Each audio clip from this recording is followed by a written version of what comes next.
Hey guys, so recently I had to do the smog test for my 91 Land Cruiser. I failed the first time, but I'm going to show you what I did to make sure that it passed the second time.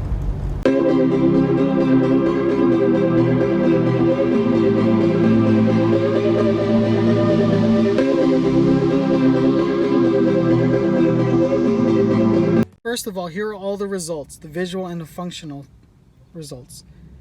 You can see here that under EGR functional, there was a fail. So that was the first fail.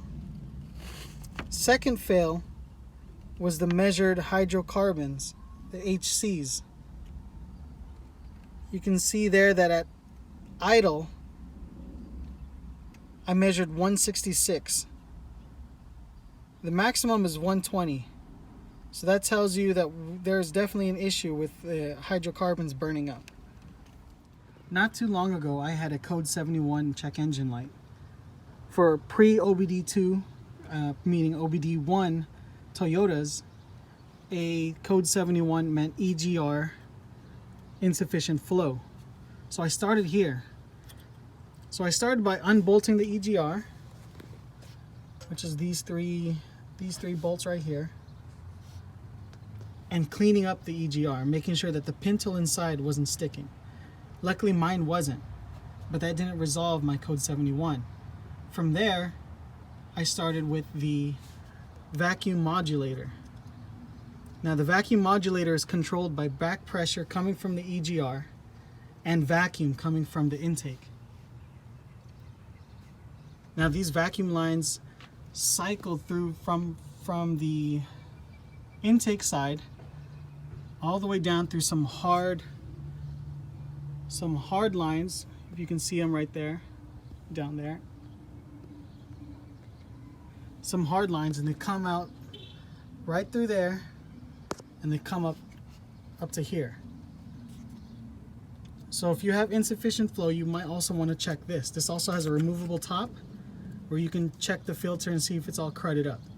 Sometimes you can get away by just cleaning out the filter or replacing this with, like, I don't know, I've seen some replacement filters for these, but it really just looks like a piece of like foam, some cotton or something like that. But if you can replace that on yours, then maybe you can get away with, you might be able to throw the check engine light off.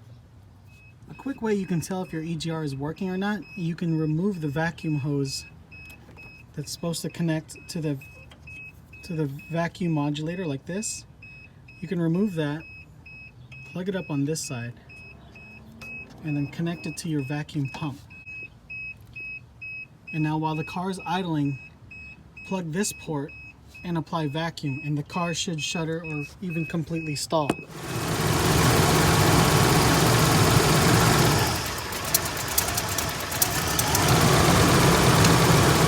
next thing to check would be your vacuum modulator. You're just going to disconnect the vacuum line from here, from the modulator to the EGR, and plug your hand pump up to this. Now, when the car is on and you apply throttle, you should see some vacuum from your hand pump.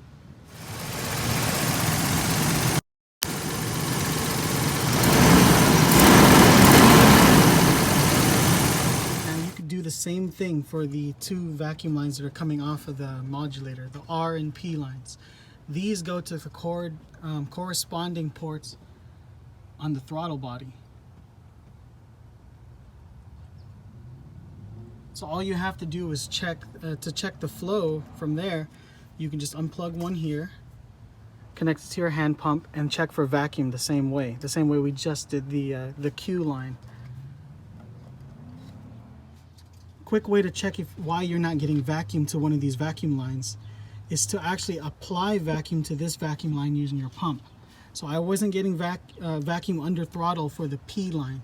So what I did was attach my hand pump, applied vacuum, and I saw that it was holding vacuum, meaning that there was some blockage there. If there was no blockage, vacuum would not hold when I applied pressure with the pump. That's what told me I had blockage inside the actual line. So you just apply some pressure and some throttle body cleaner into the line, or you can actually go from the vacuum line here and spray it down, and then apply some compressed air to the port right there, and then blow it out the other end. Obviously unplug that end. What I had to do was change oxygen sensors. On the 91, 92 Land Cruisers, you have one sensor here, and then one on the opposite side. Sensors from Amazon for way less than any AutoZone or O'Reilly's could offer. Even dealership prices, Amazon has it on there way cheaper. Denso too. I had my catalytic converters replaced. There's a pair right under the driver's seat. I had to have those replaced because they're just so old that there was no amount of finicking with the engine bay or vacuum lines that you're going to reduce your hydrocarbons without replacing the catalytic converters. So after all that, check it out, I passed. Functional EGR, and look at the hydrocarbon measured at idle, 2. So we're all good. So that's it. You saw that we fixed the EGR insufficient flow problem, which is a code 71, and the same thing will work for the OBD2 Land Cruisers or most OBD2 Toyotas with that P0401 code. After that, you saw that I changed the oxygen sensors. Those are both Denso oxygen sensors from Amazon, I believe. For the pair, it was like $35, something like that. And then lastly was changing the catalytic converters. I think that was mostly the problem when it came to the increased hydrocarbons at idle, an issue with strictly the catalytic converters. But in my case, since I failed the EGR function test as well, that's why, you know, I had to really look at the EGR vacuum lines and everything. The video, you found it useful, hit that like button, and please consider subscribing. It'll really help me out and really allow me to bring you guys more of these videos like this. Thanks a lot.